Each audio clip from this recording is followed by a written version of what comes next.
Hello and welcome to the DM's Book Club, a weekly book club podcast talking about Dungeons and Dragons. Kind of, not anymore. I kind of decided no. And how we can improve it and include it in our role-playing campaigns. With me back again after a very successful summer, I'd say, doing lots of different actual plays on his own stream is Matt. Hello, Matt. How are you doing, my friend? Hey, Fiona. How's it going? I'm very pleased to be here. Yeah. How have you been? How's summer treated you? It's been pretty good. I've been busy. Lots of things happening. Just revving up for another long form actual play towards the end of the year, having just finished a long one of the between, whilst also trying to juggle playing Ironsworn and also doing a monthly podcast about things TTRPG adjacent, whilst also still trying as hard as I can not to burn out and to only do one or two things a week, in addition to running home games, which it is possible. Yes. And I really like saying, well, I'm only going to do a couple of things a week, because your year books up pretty fast. It's weird, isn't it? You think, like, well, I've got time, and you're, wait, there's only 52 weeks, and I've got something on most days. Yeah, we talked about this last time about, like, suddenly you go, oh, I need to put some boundaries in place. I need to do something. Yeah, absolutely. Yeah. So I've never had more home games be happening. I've never had more things happening on the channel, and I've never played more games, but also I've never had more free time. That's great. This is what happens if you say, right, well, Thursdays, Saturdays I'm playing games. All the other time is, just for relaxation and self-reflection. Yeah. So that's how to balance. I think you're going to have to write a book, Matt. How I have it all. The 2 and 5 system, I call it. Better copyright that. I'm sure that's a diet some way, unfortunately. It probably will be, yeah. Well, Matt, what are we talking about today? What is our topic of choice? Well, you've lured me back into the book club to talk about Daggerheart, which is a game that anyone who knows me would probably wonder why I was talking about it.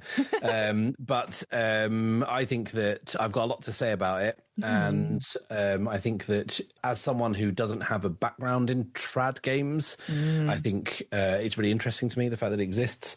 And even though, like, the kind of hotness part of it's died down a little bit because it's been out for a while now, and everyone was talking about it, people still are talking about it, and I think it's nice to perhaps reflect on it a few months down the line and kind of dig into why it's potentially very interesting, but also why it's also quite limited in its scope.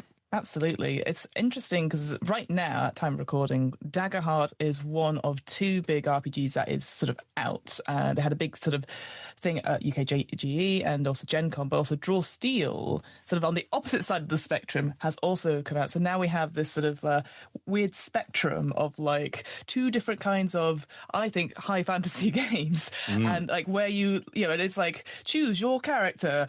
You try and work out which one you'd want to do. With D&D New Edition somewhere in there as well. I think these are the 3 sort of juggernauts going into the next couple of years. It'll be interesting to see if Daggerheart takes root over D&D, because obviously the word is not pinched or poached, but it's interesting to have, say, 2 lead designers of D&D, so Chris Perkins and Jerry Crawford, say they're retiring from Wizard of the Coast earlier this year, and then suddenly popping up at Darrington Press as, like, the new lead designers of. I think the word is poached, Fiona. I don't think they are, because again, I assume like we are in the podcast, the small podcasting pool of the UK that, like, everyone knows everyone and everyone kind of gets on, and, like, I'm sure there's, like, tensions and, like, rifts and stuff like that, but it's just interesting it's happened this year, you know what I mean? Like, obviously we finished the 50th year of D&D and they go, right, well, that's me, I'm done retiring. Like, oh, what are they going to do? Maybe they too are going to follow the 2-5 plan or whatever. Nope. They go straight into the Darrington Press Studios down the road and go, let's do some more content, let's go and try this new system. It's interesting as well, because you just posited the fact that we've got a new version of D&D. We've got Draw Steel, which has just come out. This is what we do when Draw Steel comes out and everyone's talking about it. We'll talk about Daggerheart. Yeah, I like being the slow news podcast. To be honest with you, it works for me. Yeah, so Daggerheart's obviously out. There's also the Cosmere RPG coming out, which is probably going to be the other one that you'd throw into the mix there. My partner's really excited for it. He's a massive Mistborn fan, and it has read all those books with Wheel of Time and stuff. So like, I suspect that it's going to be a Christmas or birthday present for future for sure. But it's really interesting seeing, that whole.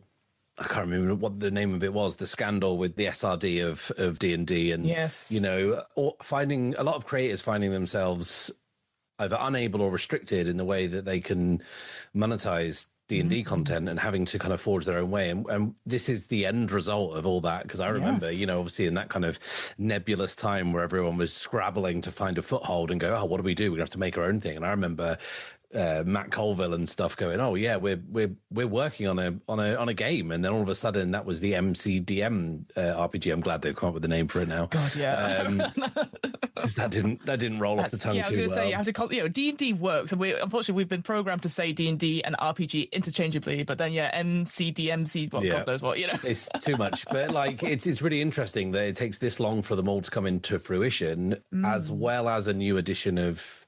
Well, kind of a new half edition of D&D, I guess. And Dungeon World, you were saying as well. That's coming back. So that's another interesting thing, which I'm kind of sure we'll get to. So what... The thing that's abundantly clear is if you are after a high fantasy adventure role-playing game, there's probably no better time to jump in, because there's also others that we haven't mentioned that are kind of, fit that mold. Yeah. Legend in the Mist and kind of other games like that are... Warhammer, the Old World. Old World. Come out, There's a bunch. I think, obviously capitalism.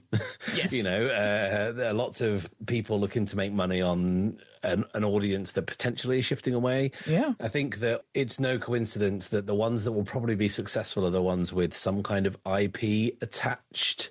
So, the fact that Daggerheart, if Daggerheart was just a new game that came out with a bunch of nobodies, we probably wouldn't be talking about it. But because Critical Role and Darrington Press launched it, and, it's going to be the game they play going forward. I assume so, yeah. There's not been a full announcement. So they did the whole thing at Gen Cons. They did a live show in Indianapolis, and they announced that their new GM going forward is going to be Brennan Lee Mulligan. So, yet another big poll as well. Matt's going to be playing.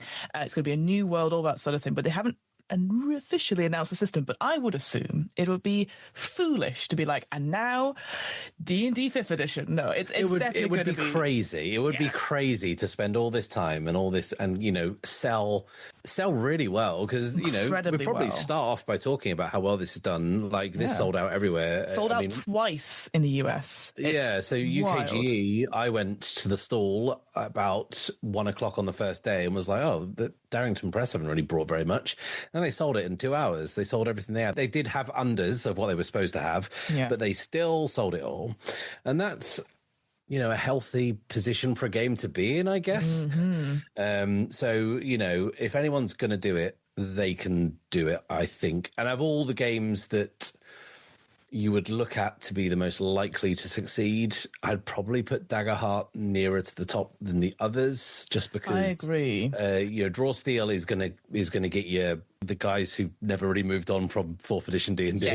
It's more tactical, whereas this is kind of like, I mean, we'll get into it, but this is D&D by way of my first narrative game. Pretty much, I think one thing I've always been like shouting from a little soapbox on is that a lot of games and a lot of conventions, again, when I've run games and stuff like that, I look around the other room, but like, what is the rough age range, or who is there? Who's in the room that is running these games? And often, definitely at UKEGE, the couple of times I've done it, it's old, stale, and male. And again, I don't wish to be like, oh, well, they're no good. Of course, I'm sure they run really good games, but it's really interesting to be like, okay, but where's the younger generation, younger than us, like up and coming, because like we want to see the younger generations reflected and create different stories, no matter what walk of life, what experience, all that sort of thing. And I think that's the same thing with here. Like, obviously, Critical Role has got the big market because it's very sort of content, like Mike says, TikTok, Instagram. It appeals to young people. People can cosplay and dress up. They can do fan art. Like, it's been like that for the 10 years it's been around. And I feel like my big thing, it was interesting you talking about IP and having an attachment to it. Because from when I looked through Daggerheart, I was like, oh, it's not a brand new world. It's not Exandria. It's not these things. It is literally, here is a system.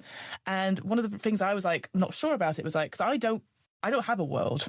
I don't have a story in my head. I go, oh, what's this? Oh, that's cool. I'll play that adventure. I'll do, I like things already done for me because I'm very boring. But if you've already got a game, say you already have your D&D game, you've written your world, and you're like, it's not working for us anymore. Here's a system that you can easily port it into. It feels like a very portable sort of system that you can put anything into it. And that's what it feels like they're marketing just now, is that you can play anything you already have. You don't have to use any of the stuff they have. And that's actually, for me, a big turning off point, because I like having things like, you like this? Try it out. I'm like, yeah, I'll try that out. Whereas I feel it's trying to get people away from these other systems easily as a result. That's definitely been a consideration, because they know who they're making this game for, right? But also what I'd say, Fiona, is that, like, why am I defending Daggerheart?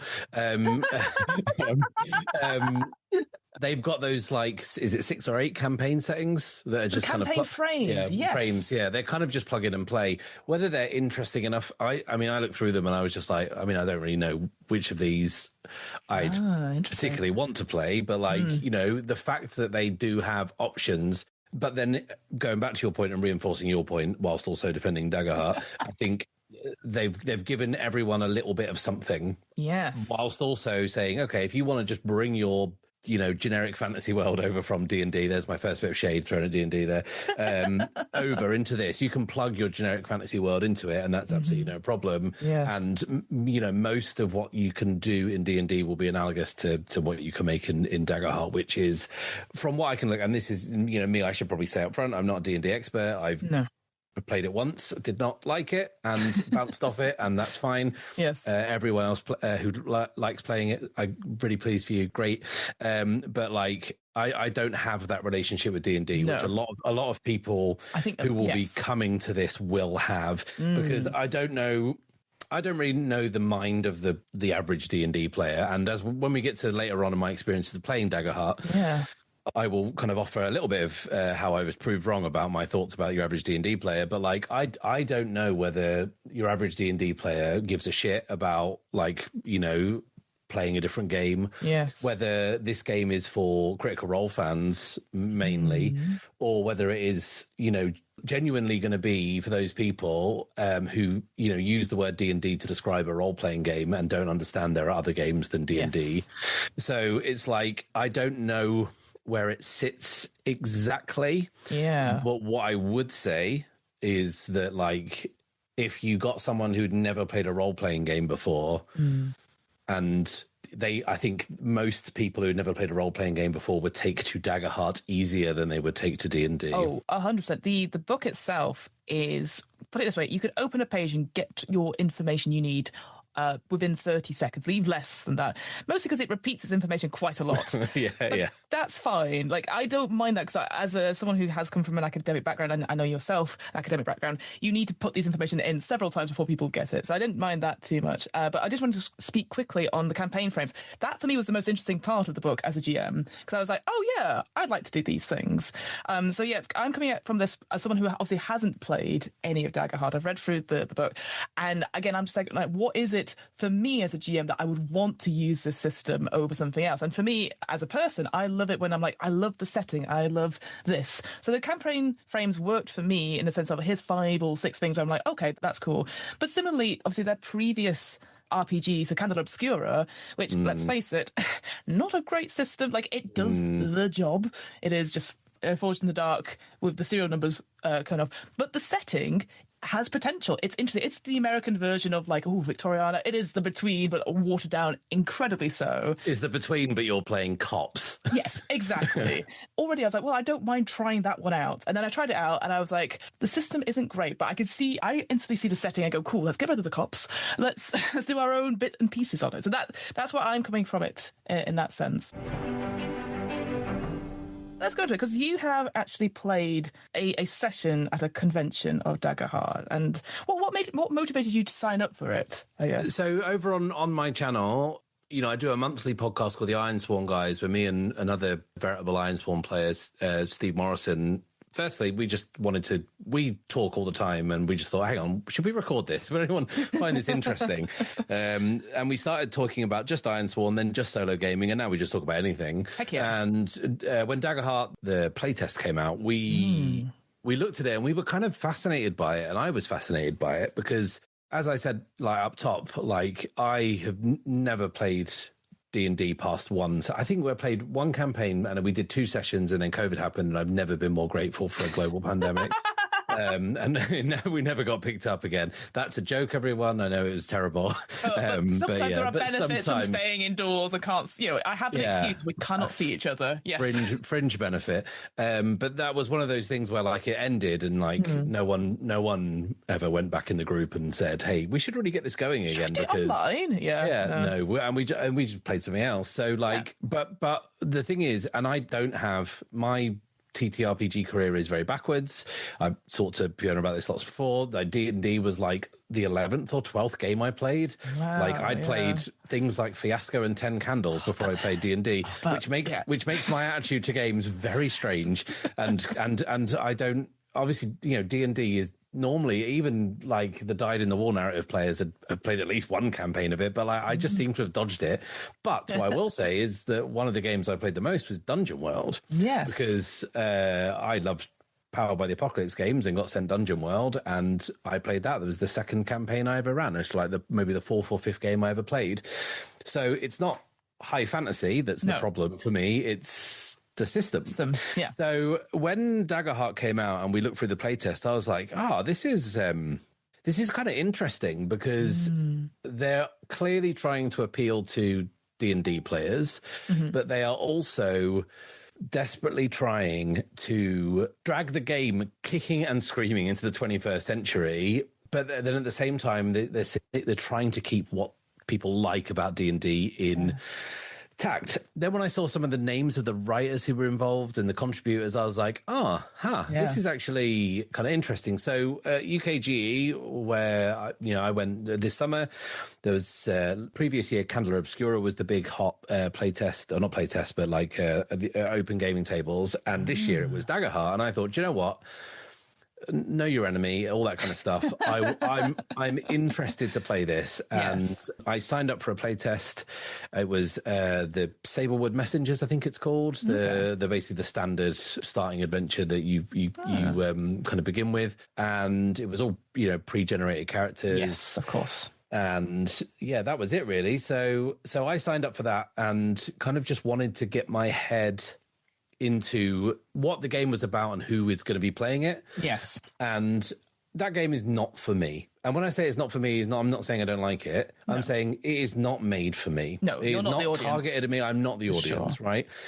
I am glad that game exists, because if I was a new player to RPGs, as someone who enjoys the hobby of RPGs, I want people to play as many different RPGs as possible. 100%. Like, there is just a huge, vibrant, diverse world of games out there that are just begging to be picked up and played, and for people to shout about them and get their friends to play them and fall in love with, right? Yeah. But we find so much of the oxygen in this space taken up by one game, by Dungeons and Dragons. And the only other hobby that has a similar problem is something like miniatures games, where like people say Warhammer when they mean miniatures games because they think that Warhammer is the only miniatures game. True, yeah. And that's not even nowhere near as bad as it is in role-playing games. So you get people who play D&D and then they never move on. And if you like doing that, then absolutely fine. But there are lots of people who are scared to move away from D&D because D&D reinforces some quite inward-looking kind of thinking about RPGs. It's my own personal theory that the term Forever GM is only applicable because D&D exists. 100%. Because D&D requires so much from a GM in a way that other games don't, that someone who is doing it in D&D is going to be like, well, I'll just wait. No one else is going to want to do this because it's a lot of work.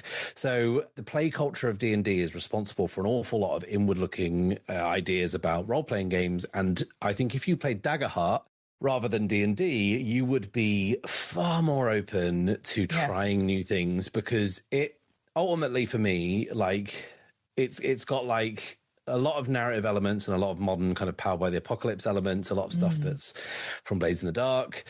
You know, these things, story elements, collaborative gameplay elements that's like actually written in the book rather than in D&D where it's just kind of alluded to, and it's kind of up to you to just kind of vibe it out. This is in the text, but like I read the text and I'm like, well, that's great, but I'm going to play Dungeon World. Do you know what I mean? Which is the other end of the spectrum. If you're going to put D&D and Draw Steel at one end of the spectrum of like crunchy, you know, rigid, structured gameplay in the main, and then Dungeon World at the other end, then you've got Daggerheart just falls in the middle. And I was just really curious as to why this game made the choices it did, and I wanted to see how people took to it. So the table forms at UKGE, the 6 of us. Six of you? Holy heck. 6 people, yeah. That should, you know my thoughts on this, Fiona. That should be illegal. I'm already going like, what? No, thank you. Do you say like one word and then you wait 20 minutes for somebody else to say Well, luckily the table was kind of... I'll get to how the table's makeup helped that, right? There were 6 of us and a GM. God. Yeah, right. It was me and 5 Critical Role fans. So 3 of them were holding their copies of Daggerheart that they had got the previous day that they brought with them for some reason. Lucky for them, they got exactly, it. So no, Critical Role super fans. So we sit down, and first of all, there's a map and some standees, and I'm like, oh, I'm out of my depth here. Like, what's going on? Like, and you know, I've said this before, but like, I don't mind crunch. I just don't like crunch in TTRPGs. I love crunch in board games and miniatures games. Give it to me, lay it on me. But in role playing games, it's not my favorite thing. So we sit down and we're just kind of making small talk whilst we're waiting for everyone to turn up, because one of the last member of the party hasn't turned up. They're running late or something. They text us to let us know. But the girl I'm sitting next to, who's clutching her copy of Daggerheart, she just is kind of idly flicking through the book, and she asked the GM in this kind of moment of silence, she's like, just got a question.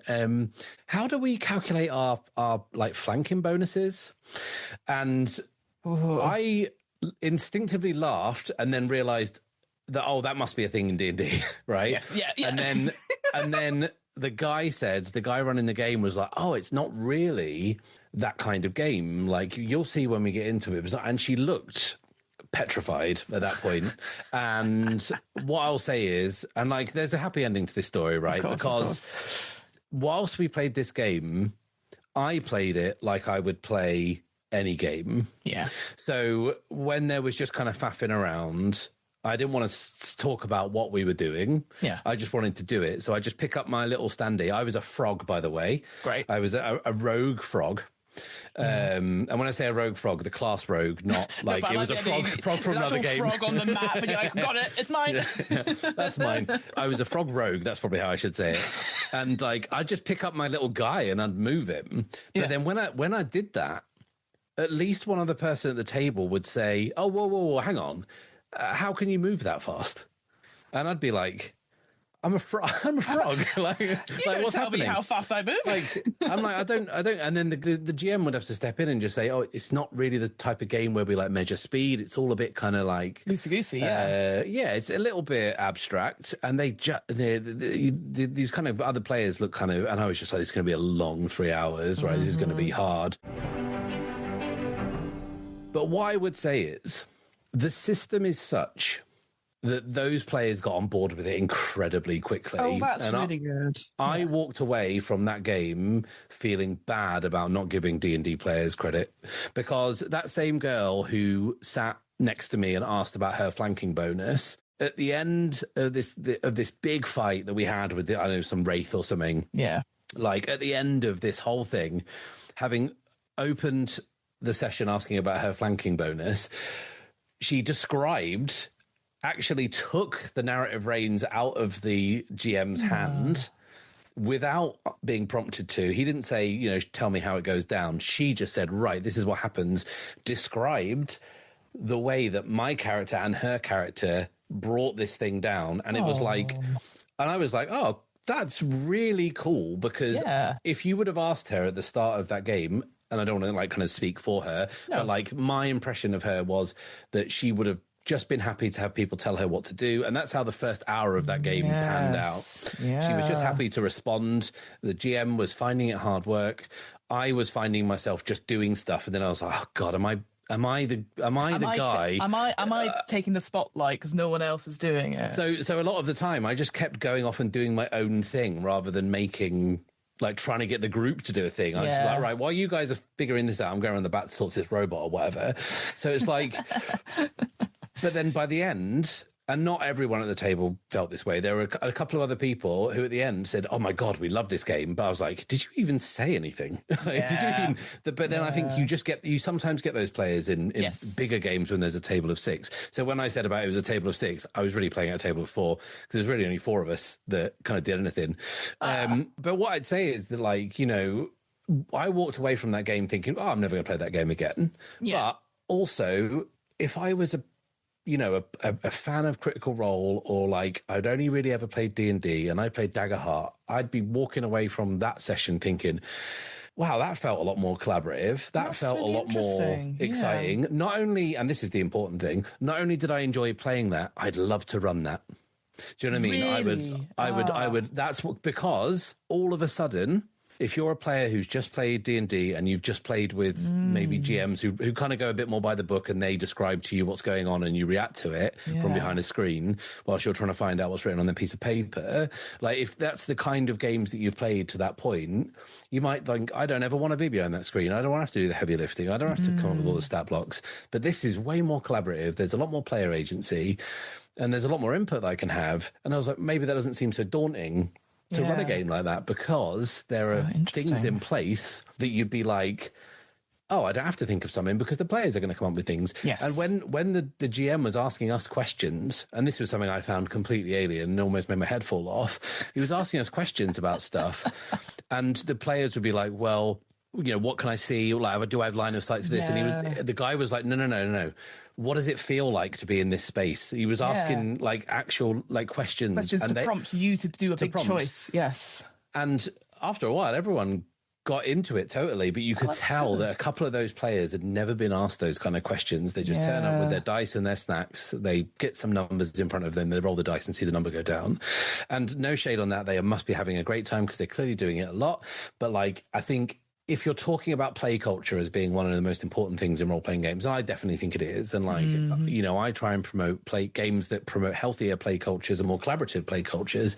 Daggerheart, for me, is such a better starting point 100%. Than Dungeons and Dragons. So that's why I say I'm glad it exists, and that's why I walked away from that game never wanting to play it again, but totally also being totally happy that it exists for people who do. That said, if my friends would have, like, you know, a friend of mine who's into games, you know, I know I've got friends who play D&D campaigns.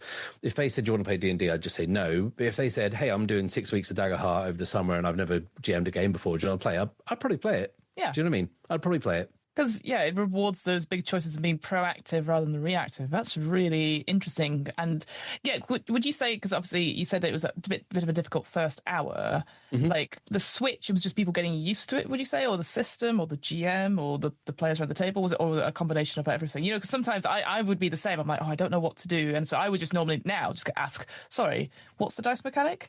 What are my options here? You know, and then be like, okay, great. Or, you know, I'll go, cool, let me know if I can do this, and then do the big choice. I can't be bothered waiting for other people to discuss things. I go, right, I'm the rogue frog, off I go. You know, I can't be bothered waiting for other people. No, I'd rather, because then it actually happens. I mean, that's the big thing in improv, is that if you're talking about something for ages, you want to see it. You got just cut to the action and get on with it. You know. Yeah, I'd say that, like, it was less about people being confused about the mechanics. It was more about the fact that people felt apprehensive about taking the lead. How interesting. So the guy put this situation out. The first scene was like, you know, there was an overturned carriage or something, and there was some like monsters and some bandits.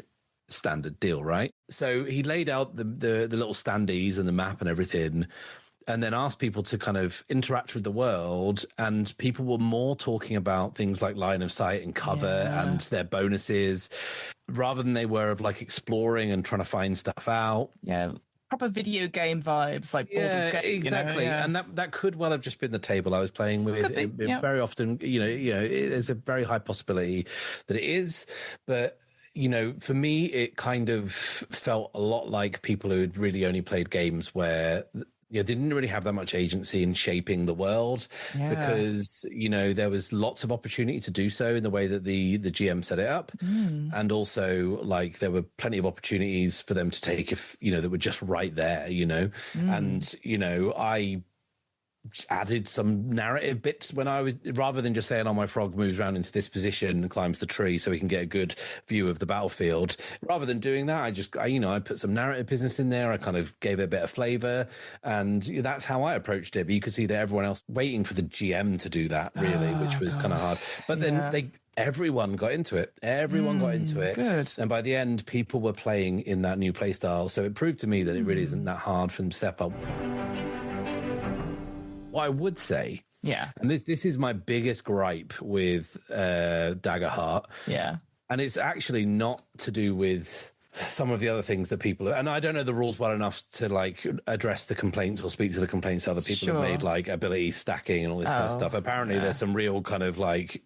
Oh, you can proper min-max in this game stuff. Yeah, you can do. If that's your game, great. Yeah, I also am like, nah, I'm all right. Yeah. But it's the hope and fear system. So if you don't know, you roll 2d12s, which is mathematically the best dice. Yes, everyone knows that's just science.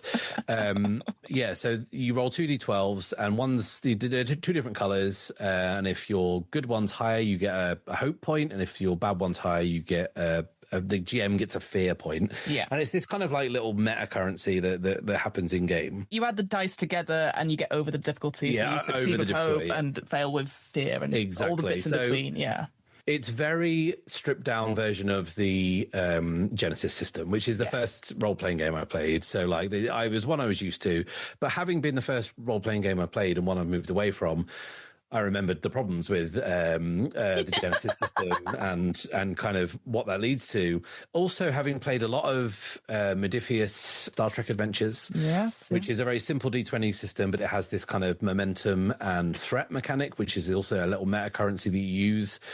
It's supposed to represent, and I think it's supposed to represent to players who are used to more traditional games, the idea of fairness. You can see in front of you tokens adding up on one side because you rolled badly, on tokens adding up on the other side because you rolled well, and you can't accuse the GM of saying, of making things too difficult for you because you're like, well, they've got the fear to spend, right? Yeah.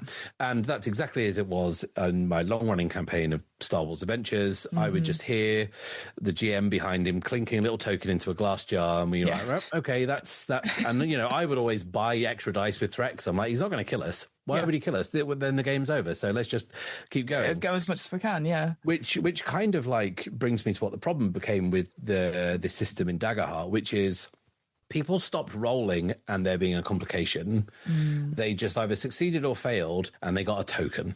Yeah. Which is not what that's really supposed to be. Failing with hope means, you failed, but something good happened. Yes. But all too often, the GM didn't come up with something good that happened. No. Like, he just said, take a token. And at the end, people were rolling the dice and just taking the token. And I myself was doing that in things. I was like, okay, this is just what we're doing. I've now got a massive pile of tokens, which I can spend. And by the end, the GM was spending all this fear. So what we got in this game was, I got the idea that we were playing a kind of a tactical combat game where we had fairness measured in tokens. But the idea of fairness in a role-playing game to me does not compute. Like, no. It's like you can't win a game. No. So why does it need to be fair? It just needs to be interesting. And if we would have had a better way to be incentivized to come up with complications or boons to our roles, then you'd have seen a lot more of it. And I said this to the GM. The GM did like a little bit of feedback at the end, and I was just like, I didn't realize that you weren't supposed to come up with complications. You were just supposed to take a token. He was like, oh no, you're not supposed to do that. It's just a really bad habit I've got. And I was like, I can see that people are going to slip into this bad habit. So absolutely, yeah. Binary success and failure in trad games is something that, we've moved way beyond. It still exists, but we've moved beyond it, right? But this game doesn't really address it. It just gives you a pile of tokens. It feels like, it should be like the GM takes a hard move or something like that, like, and give that list of like 10 things you could do as a GM, and maybe it does have that, but I think it does. But like, why would a GM put the thought into doing that when he can just take a token and say, right, I'm going to do some bad stuff? And we had this thing where, like, statistically, rolling a crit on 2d12s, which is basically just any match, right? Any double. Statistically, that's a little bit more likely than a nat 20 on a 20-sided dice. That's what he told us. We rolled crits literally every other roll, and this poor GM was just like, right, I need to spend all this sphere to get more skeletons out, because you guys, you're mincing everything I'm putting in front of you. Yeah, absolutely. But then I was just like, well, why do we need to know that you're spending a thing to do a thing? Just do the thing. Just do the thing, because it's dramatically interesting, but because I think that there's this idea that everything has to be accounted for. Yeah, justified why. Oh, you're mowing down the opponents. Well, I'm going to do this. So then, you still got another challenge? Like, just you go. No, this is your improv brain goes. Okay, I'm going to add 50 hit points to the thing, or that's okay, because what's more satisfying is that you do a really cool climactic end, or it's more perilous rather than like you're mowing things over and over. And certainly, it sounds like for that group as well, because you need stakes in these kinds of combats.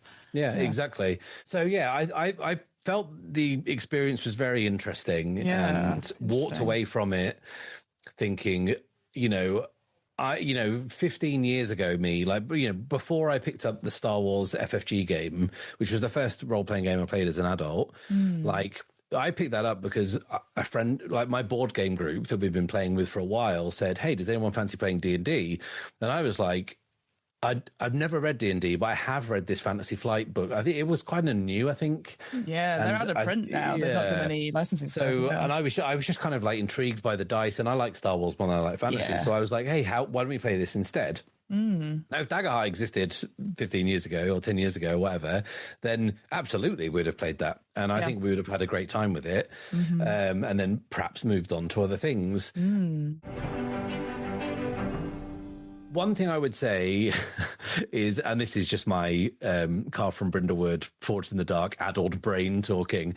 I looked at my character sheet when I sat down, and I'm like, oh, Jesus Christ, that's a lot of numbers, and that's a lot of rules. And then the guy was like, hey, the cool thing about Daggerheart is that the starter set's got this really great feature, which if you it's got another sheet of paper that goes underneath that has arrows pointing to the things you're doing. And I'm like, oh man, that is cool. That is very, very cool.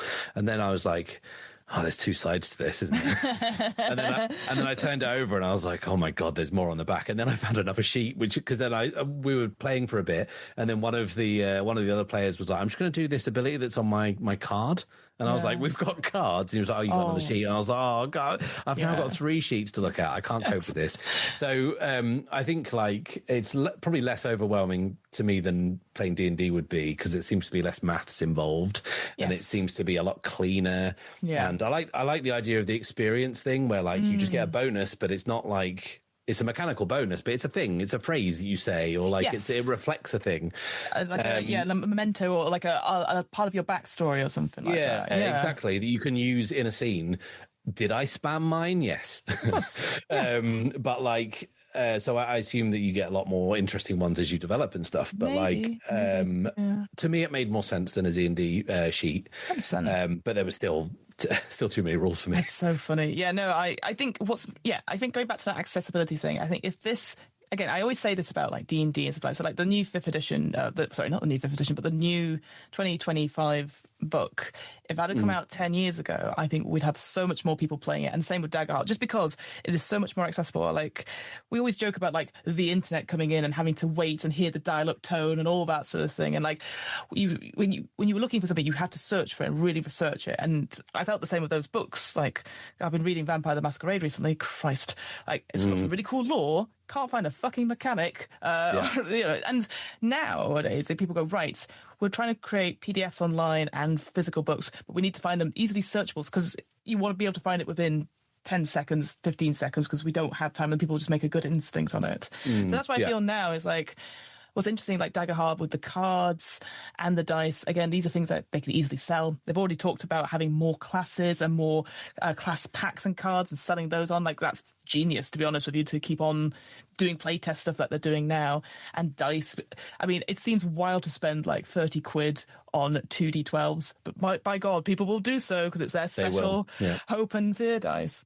I think for me, if I was a player, the thing that excites me about it is obviously they have all these different ancestries and obviously communities covered, which I might not have thought of. And it's what's the pull of D&D is obviously, you could be an Aarakocra, you could be a cat person, all that something. And that's the thing they're expanding quite a lot of now in the playtest is a lot more ancestries. And that's probably to cover if you had like a steampunk world or, a grim dark world or any of these horror things. You're like, cool, you want to be a vampire? Well, guess what? We've got a transformation card that comes out, and then you could be this and this, and a ghost. You could be any, and it feels like we'll have this influx of like you can be anything, and that's the thing I hated about D&D because people would be like, you have these weird makeover parties about individuals who want to be a certain thing, and it becomes more video game like, right? Yeah.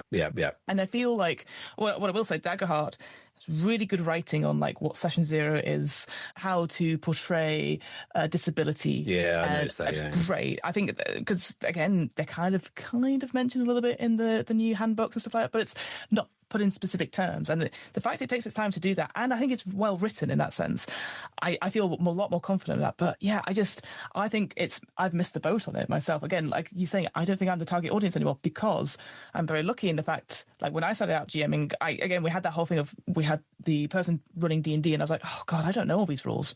Fuck it, I'm going to run Honey Heist, and no one knows the rules except me, And you gain so much from it. So yeah, it'll be interesting if people only. Do you think people will only play Daggerheart if they get into Daggerheart? I think it depends on the makeup of the people. Makeup of the people. If they're like Critical Role stands, then maybe. But like I said, I think Daggerheart is a much better platform to push people onto other games. If you gave me like a table of 4 dyed in the wall, never play. Yeah, just 4. That's my limit. No more. Dyed in the wall D&D players who had only ever played D&D and said, right, you're going to run Blades in the Dark for them, or you're going to run like Monster of the Week for them or something.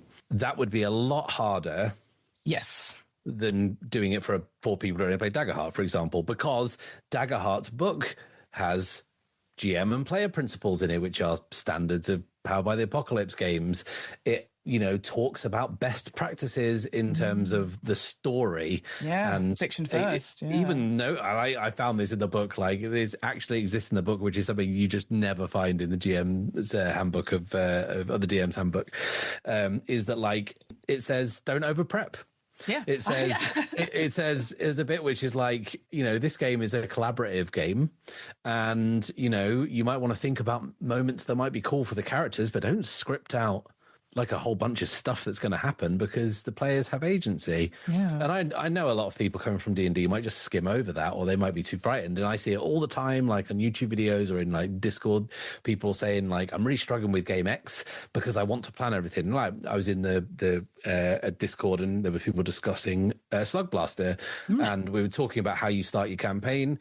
And I basically followed the advice of the book, which is, have a few things, maybe look at the factions they've pissed off and the factions they're like, pick a world and come up with a run and just do it and just see what they get up to. Yeah. That's all you do. But this one kid in there was just like, I can't let go. I have to have some things in place. And the actual writer of Slug Blaster stepped in and was just like, maybe have some ideas, but like don't hold on tightly to them because and like it's that kind of culture that D&D specifically promotes, and it's hard. And this is where you get the Forever GM thing from. So it's like, you would just have an easier time transitioning from Daggerheart to, and I think it actually works the other way. If you start with Daggerheart as your first game, you'd probably find it easier to go to MCDM, Draw Steel, than someone like me who's just, played like artsy fartsy games where no one rolls dice and they talk about their feelings. Like from me going from that to Draw Steel is a big leap. Yeah, but for sure. Daggerheart just kind of exists in this middle ground. And then I think that's its biggest strength, but it's also its biggest weakness because it just falls between two stools. Like it doesn't do one thing as good as something else. Yeah, it'll be interesting because there's not only has Critical Role obviously done its own actual play called The Age of Umbra, which is I think set in the Critical Role universe. I'll say this: I haven't watched any of them, but they've promoted not only a season 2 of that, but there's going to be more not one shots, but more collaborations. I think Dungeons and Daddies is one. The Legend of Adverus, who's a big D&D. I think they on Twitch just now because they're very good at clipping good moments. I think they're the up and coming Critical Role people that feels like they're still sat around the table. On top of that, though, the Darrington Press themselves have started putting out videos of like campaign frames, so one-shot campaign frames about how you can use Daggerheart in different things, which I think is very clever. And that's the thing for me is that their marketing around the whole thing. They've got obviously the best game designers, they've got incredible art, and now they're doing actual plays. So they are fully in and investing and like pushing it out, and that's what you kind of need. And like it's interesting because compared to like 10 years ago, all we had was Critical Role doing D&D on the regular, and then we had other streams and podcasts doing stuff, but it was like people who you might have been like, oh yeah, that's so and so from that thing, okay, I'll listen to them do it, and it gone from there. And now we are in a sea of saturated actual plays of semi-regular celebrities who go, all right, so what do I roll now? Which drives me fucking nuts.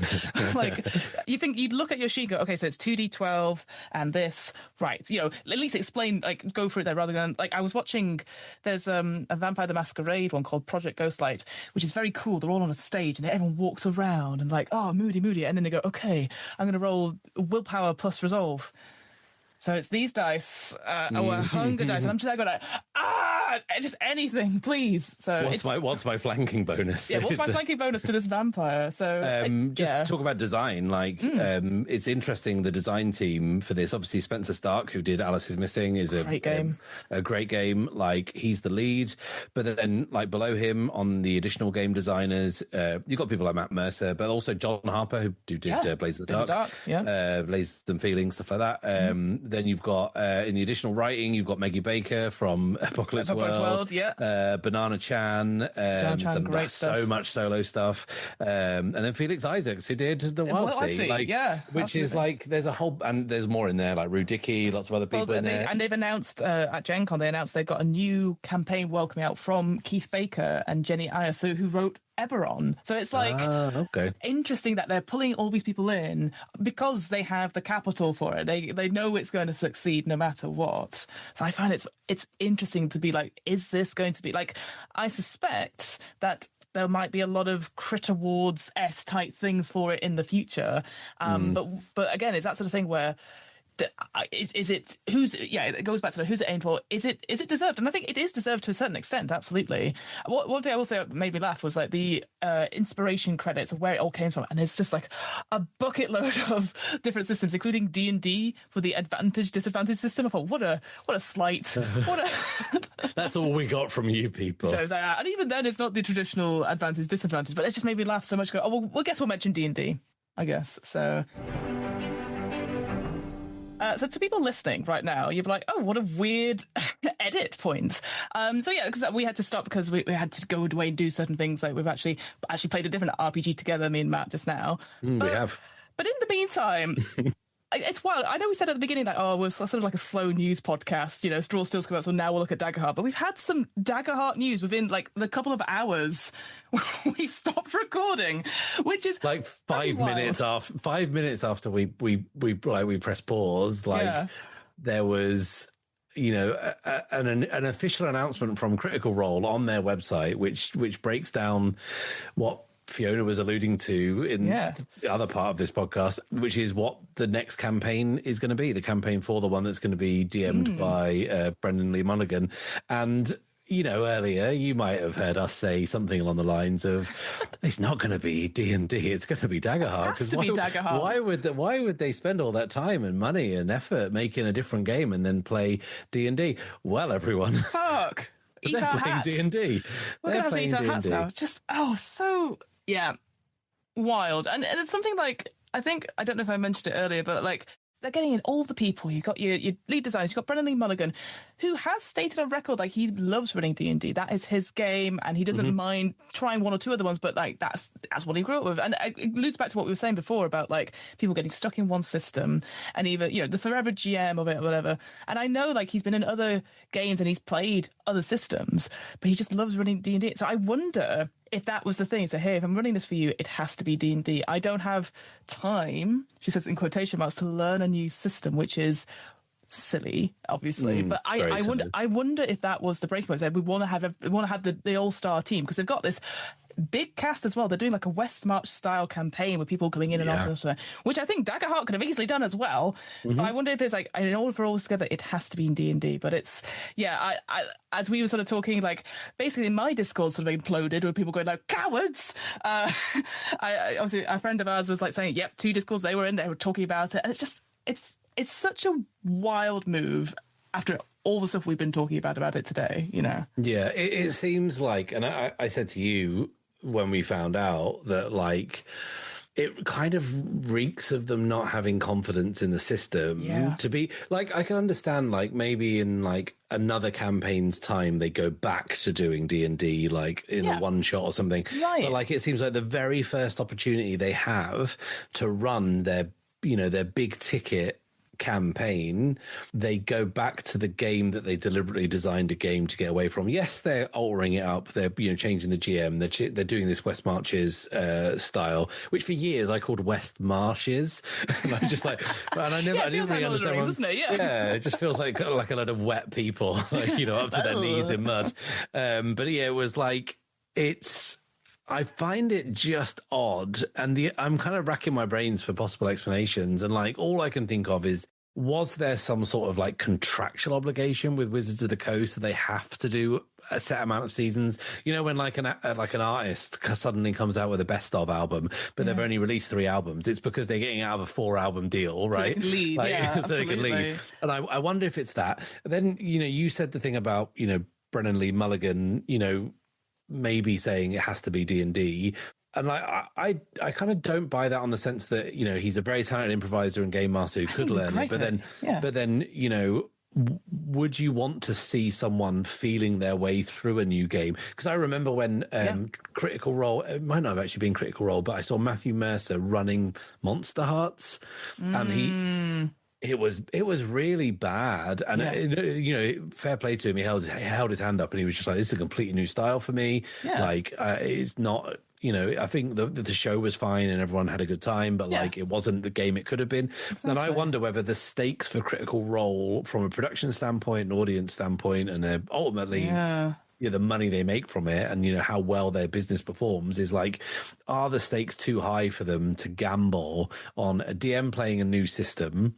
Or for them to, play a game where they are not guaranteed to bring some of those D&D fans back, or bring in new D&D fans who, maybe discover D&D at their local game store, or, with their after school club or whatever, and then go straight online and type D&D actual play, and for their latest campaign not to come up. I don't know. Because I think to myself that there are so many other GMs out there who do different styles of game, and would, like, they've had, a Bria Ironguard who does do different systems. And in my head, because I was kind of like, oh, well, if they're going to get a new GM, it must be a Bria, because great. And then it was Brennan. I was like, that'd be great, obviously. But it's like, okay. I feel like, it's all safe bets.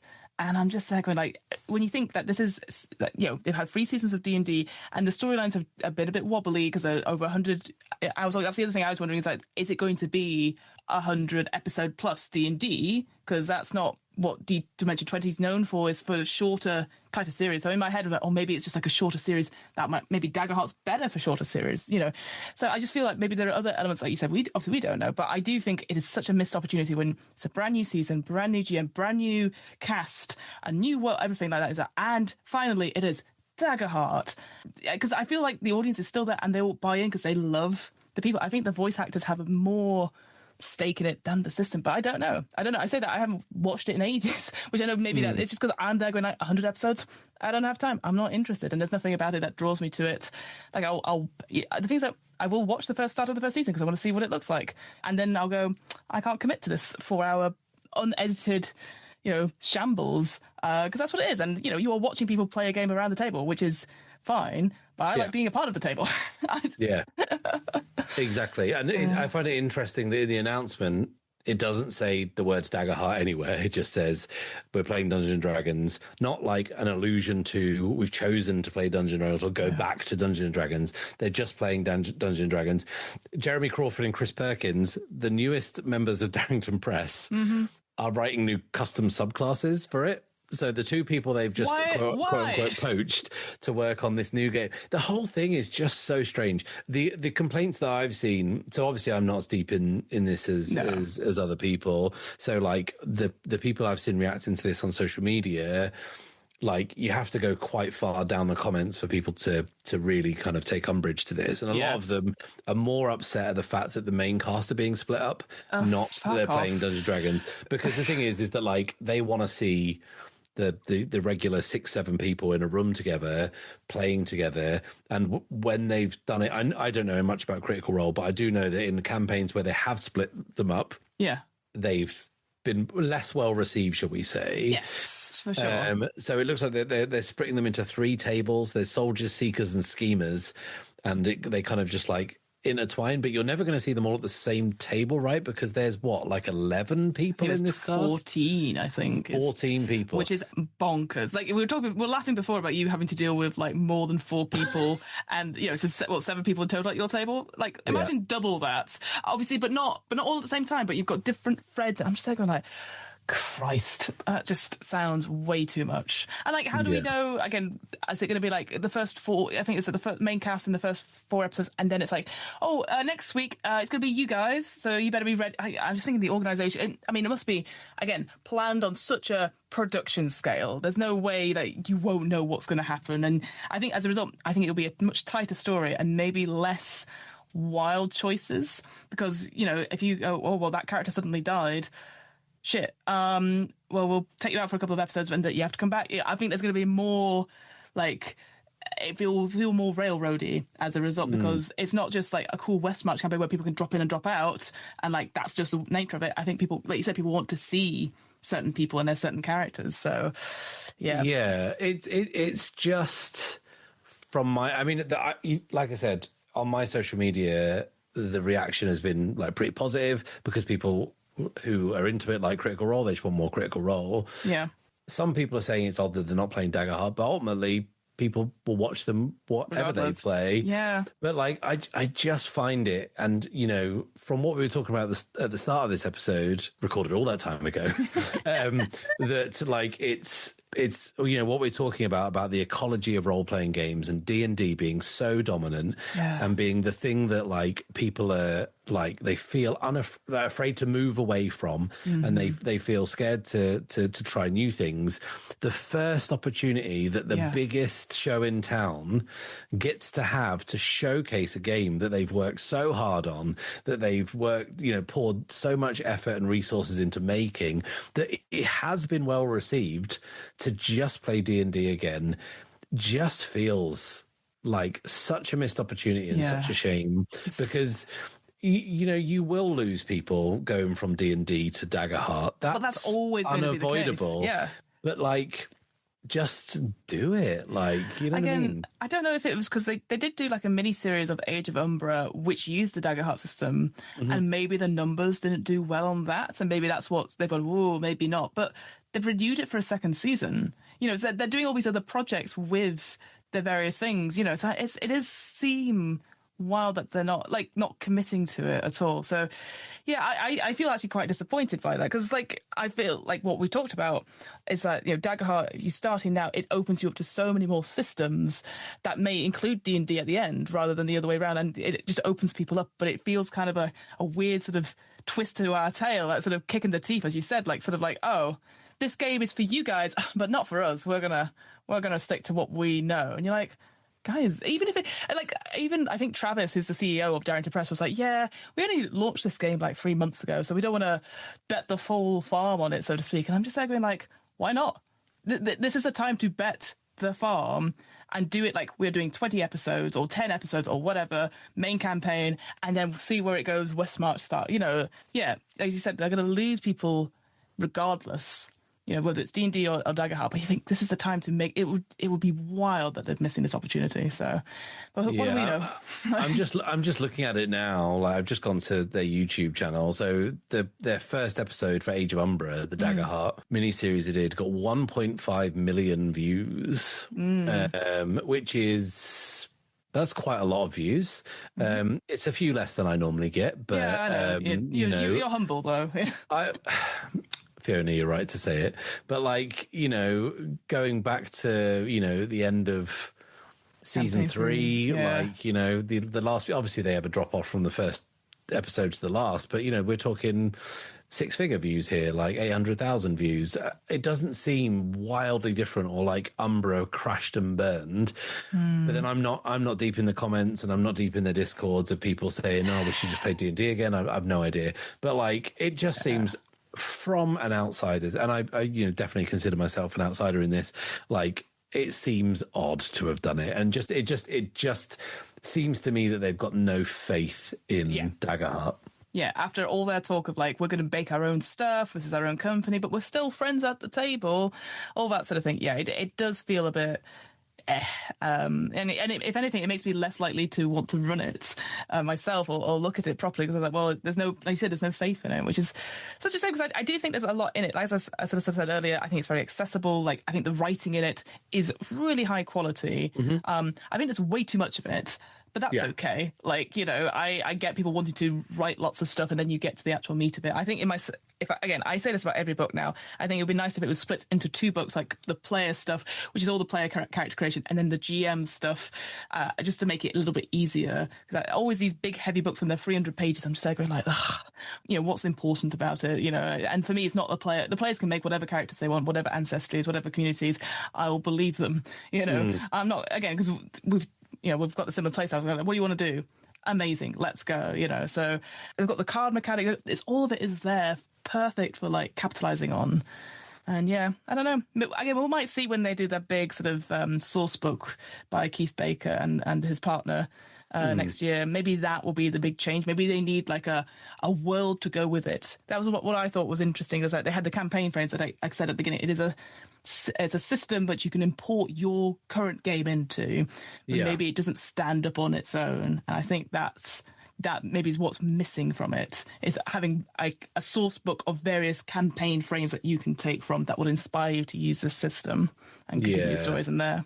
There might be something else down the line that we haven't seen, that we don't know, that like, because they're not doing this one in, I don't know the lore, but is it Exandria? Yeah, it's a brand new world, brand new. This one's a brand new world. I don't know whether, do you think that maybe in the future they might be like doing a big like, we're porting Exandria over to Daggerheart. Oh, maybe. And that's what we're waiting for. So like season 5 is going to be all out. We're going to show you how easy it is to pick up your campaign that's beloved and is, you might think is entrenched in one game system, and just drop it into our great new... That would be incredible. I would find that really interesting because I know they've done like a few bits and pieces of like, we'll recreate a character from Critical Role into the thing. I don't know if they'd do a long campaign, but I'd love to see that. But it does feel a bit like a multiverse beyond, this whole stuff with Magic just now, where they're like, do you like Spider-Man? Here's some Spider-Man cards. Hey, I hear you also like Avatar The Last Airbender. Well, guess what's got, you're just like going like, I just want to play, what about Lord of the Rings? So it's like, just we don't need all these IPs, but we do, because obviously that's like Final Fantasy, Magic the Gathering cards.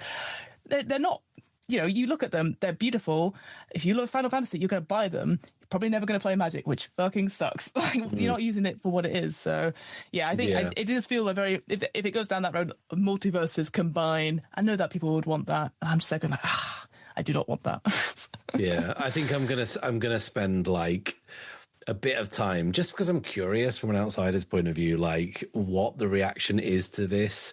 And, I want to see some of the worst opinions on the internet. I want to see what people are saying. I want to look at Reddit to this announcement. See how that goes. Hang on. I draw a line at going on Reddit. I came off Reddit about 9 months ago, and my mental well-being has just been so much better. Much better as a result. Yeah. Right. Okay. I am now now on the video, what is campaign 4? Yep. And I'm in the comments, right? I'm excited. So Brennan isn't DMing 2 tables and playing another. He's DMing 4 tables and playing another. Crazy. 6,000 likes. I hope the almond industry is ready to meet the demands of these tables, and I don't understand that. It's because his favourite snack as a GM is eating almonds. Yeah, again, very parasocial comment there. Right. Horrible.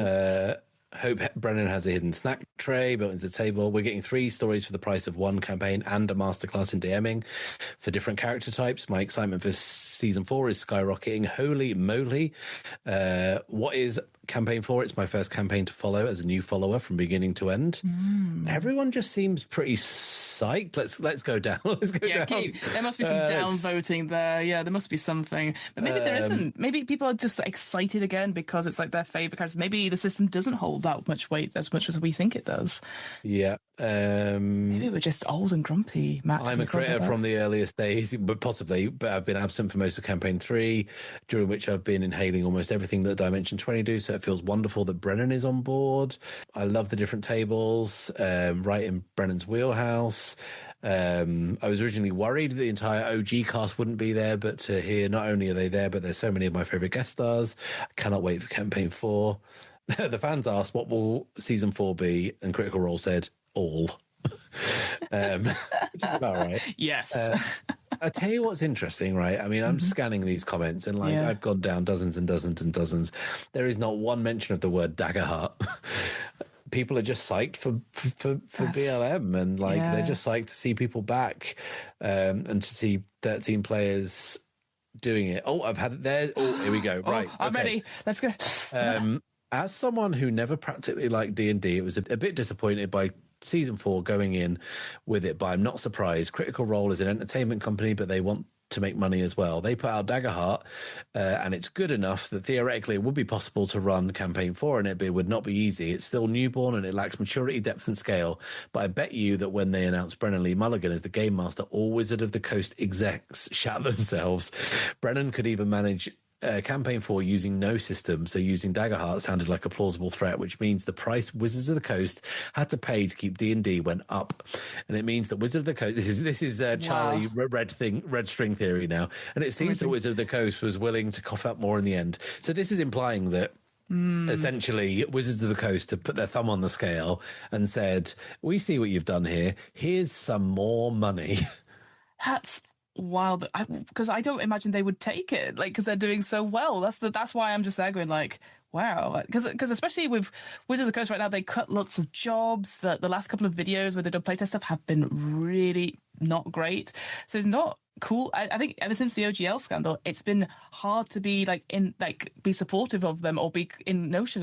Like they got rid of D&D Beyond sponsorship. They stopped mentioning it. So that's why I'm saying I mean, maybe unless there's something we don't know, a blood god has summoned them and it is Brennan Lee Mulligan and Matt Mercer chained together against the rule books. Who knows? It'd be weird to think that in today's economy that Wizards of the Coast would drive a dump truck full of cash up to Critical Role's door and tip it out and just say, since you've been gone, things ain't been going so good. Yeah. We know you've got a new game, but please just one more go around. One more for the road. Yeah. And I mean, I just don't know how realistic it is, but then also at the same time, D&D's AP stuff has just fallen off a cliff. Yeah, it's kind of, it'll be interesting to see, because I believe it's coming out in October. It'll be interesting to see, I think, how long it goes for, because Daggerheart, from memory, only goes up to level 10, and of course D&D goes, really high, and of course you can get broken stuff and all that sort of thing, but it seems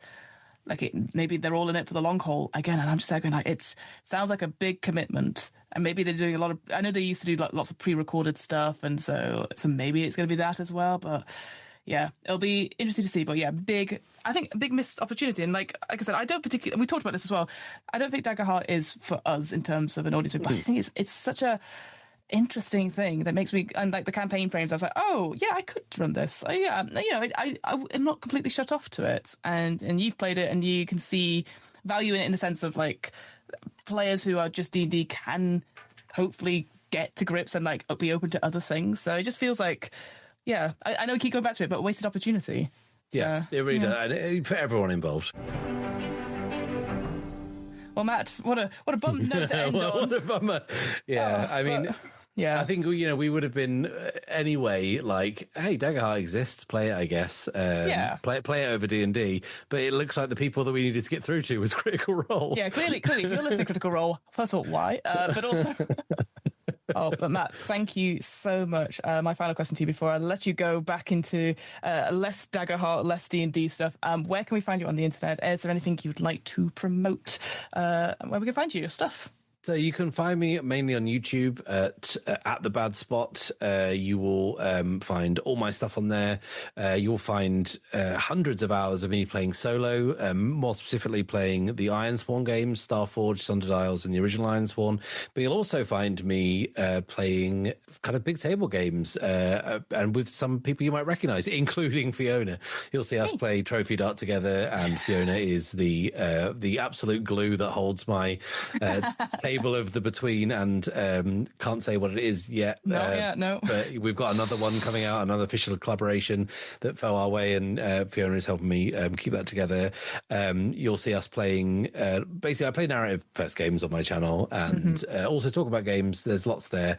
You'll find me on all the socials at The Bad Spot cast, I think it is.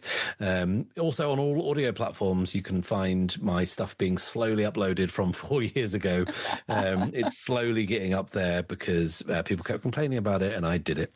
Yes. In fact, I think the last time I was on this show, I just started doing it. I think I just conceded and put the first episode on there. Well, now 64 episodes of Starforged later. Not bad. That's not bad. Just moved on to Getting the Between, but loads of people are listening to it, so that's really good. Oh, amazing. But yeah, and also me and your erstwhile host, Fiona, will be doing some stuff together in the new year, which I'm very excited about getting to the table. But I thank you for having me on. I always enjoy coming on. Thank you. And again, a peek behind the curtains. We were supposed to do this call, I think, back in June, and then I've rescheduled 3 times. But, happy circumstance, because we've got breaking news at time of recording. Daggerheart, so I feel great about that. But yes, but I'm sure we'll have you back on again, maybe to talk about some of the solo games you've been playing as well, because there's one that you are finishing up that I'm still halfway through. I think it'd be interesting to compare our experiences once I finally get around to sitting and actually finishing it. But yeah, so maybe we'll do that at some point. But in the meantime, thanks everyone for listening and appreciating our sort of highs